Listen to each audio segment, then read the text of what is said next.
Whoever is reading this, hi, my name is Mira. A 17-year-old from the most beautiful town of Montenegro, Kotor. They call it the Old Town. It's one of the most beautiful places that my eyes have ever seen. I am not saying this only because I live here. It's because I believe so. But nothing exciting happens around here. Life feels like a deja-vu sometimes. But luckily, I have a group of friends with who I hang out every day, and they got some extraordinary, scary stories to tell. Stories that they had heard.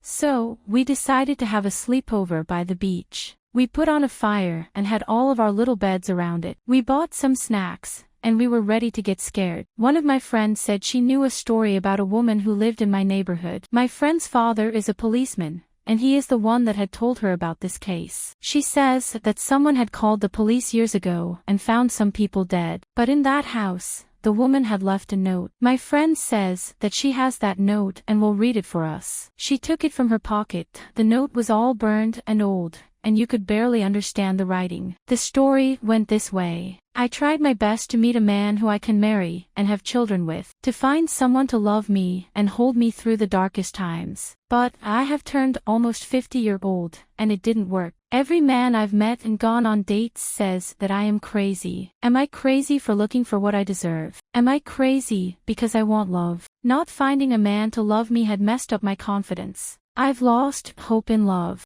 But my love for having a kid had never gone away. That's why I am trying my best to find a proper job, to adopt a baby, and raise it in the best way possible. I want my kid to have the life that I never had. The woman I sleep with at the psychiatrist told me that I can't adopt if I don't have a house or a decent job. She also says that they can't let me out of the psychiatrist if I don't get well. But I am well. I don't know why I am here in the first place. I have been taking my medicine, and I have been behaving well. I asked the doctors when will I be going out from here, and they always say tomorrow, and the next day they say tomorrow. But the clock was ticking, and one day I decided to get out of there.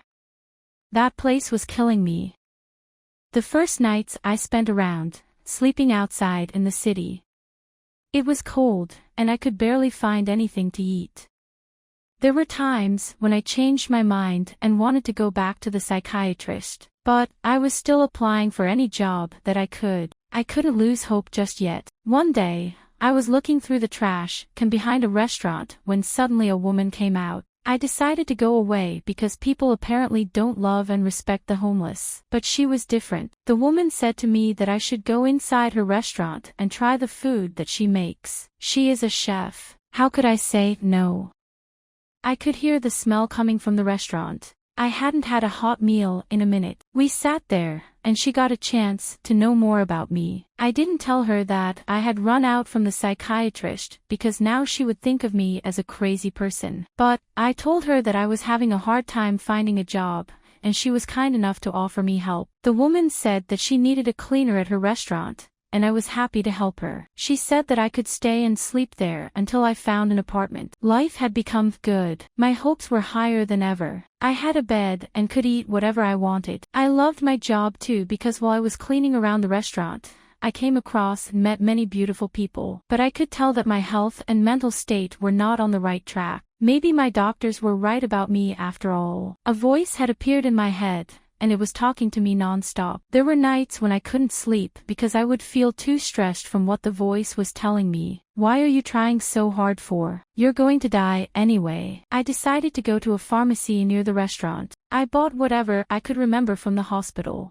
I hated when the doctors gave me drugs, but now it felt like the cherry on top of the cake. I was feeling myself again, and the voice had disappeared. Now that I started to feel better, I should move on with my mission. The woman that owned the restaurant, she helped me a lot. She found an apartment for me at a reasonable price. I applied for adopting a kid immediately. But months had gone by, and I was not getting an answer. Then, suddenly, on a random Sunday, someone knocked on my door. Had they found me? Are they going to take me back to the hospital? I decided to not open the door, but then I heard a woman saying that they were from the adoption center. I had never run faster to the door. But it wasn't successful. She said I wouldn't be able to raise a kid by myself, that I needed a partner. Where can I find the partner? I decided to take care of my appearance and try to go on dates, but it wasn't working. Or should I just kidnap a man and force him to have my child? Kidding, just a hopeless human sharing its darkest thoughts. I wasn't finding a man,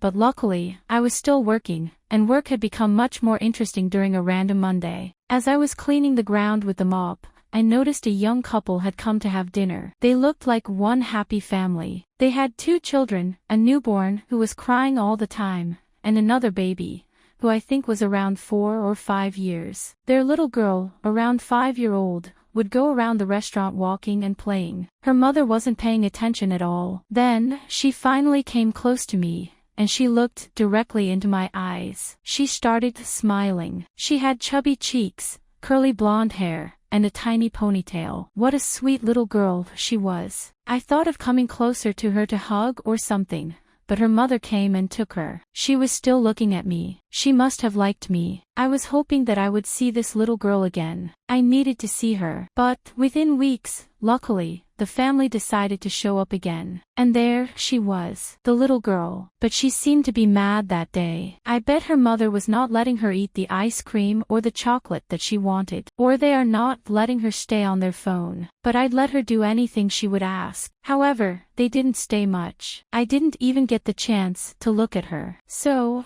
I decided to leave the mop for once and follow them. I was curious about where they live. The mother had a baby stroller for the baby, so they must have been walking to the restaurant. They must live near. I followed them for some minutes, and the little girl was always turning her head and was looking at me. I was waving her, and she was waving me back. Then, after some blocks, they had arrived at a park. The sweet little girl started running. She was excited that she was going to play. I sat there by a bench, and I was just admiring her free young soul. Suddenly, I hear someone touching my shoulder. I looked back, and on my right, there was a tall man, and in his t-shirt, it was written, "Security." He said that I shouldn't be staying there if I didn't have a kid. So, I left. As I was walking, I came across a picture. My picture was being held all over the town, saying that I was missing and needed to return to the mental health hospital. But I didn't want that. I want to have my own life. I took as many posters as I could down and decided that I was not going to waste any more time. I just needed to see that little girl one more time before the doctors found me and put me in hell. I decided to go by the park to see if the little girl was there. I went every day, every hour, but I didn't see her. Until, one day, there she was. I couldn't go as near as I wanted, because the security was there. But, I found the time when the security wasn't looking, and I decided to call the little girl, telling her to come near me. I told her that I wanted to play. She started running with her little legs. Luckily, the ice cream truck was there, and I asked her if she wanted one. The little girl jumped on my arms. What a good feeling. She started eating her ice cream and thanked me. I wanted to take her back to her mother, but then I thought, the little girl is here, she likes me.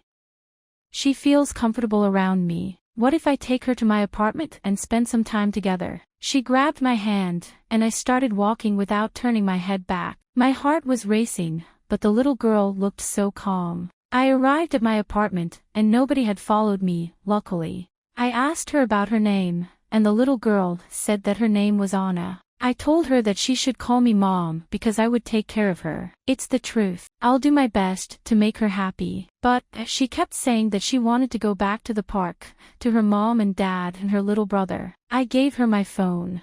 Kids love phones nowadays, right?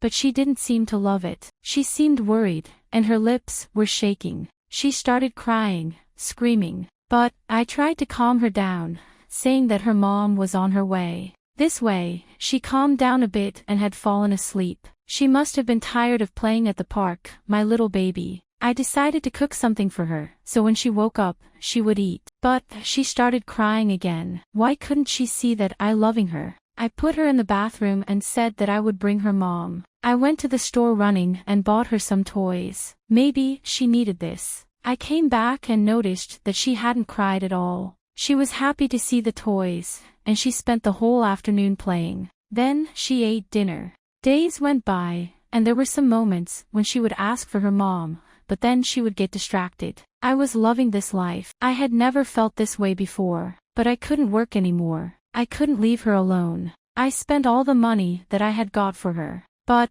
I don't think I will be going out as much anymore because people were looking for Anna one day. So, I decided to buy food for a whole month, till the situation calmed down. Anna wanted to go out, but I couldn't let her. They will take her away from me. No matter how much I loved and took care of her, she was still asking for her mother. I was sad and felt unloved, but something even more terrible happened. I heard that the police was going to search every house. I thought I got time, but no, one day I saw that a police car was parked in front of my apartment. A million thoughts were running through my mind. The police will take Anna away from me, and I will be back at the psychiatrist. That's not the life that I wanted. And that's why I wanted to write this, and explain why I decided to kill myself and Anna. If I can't have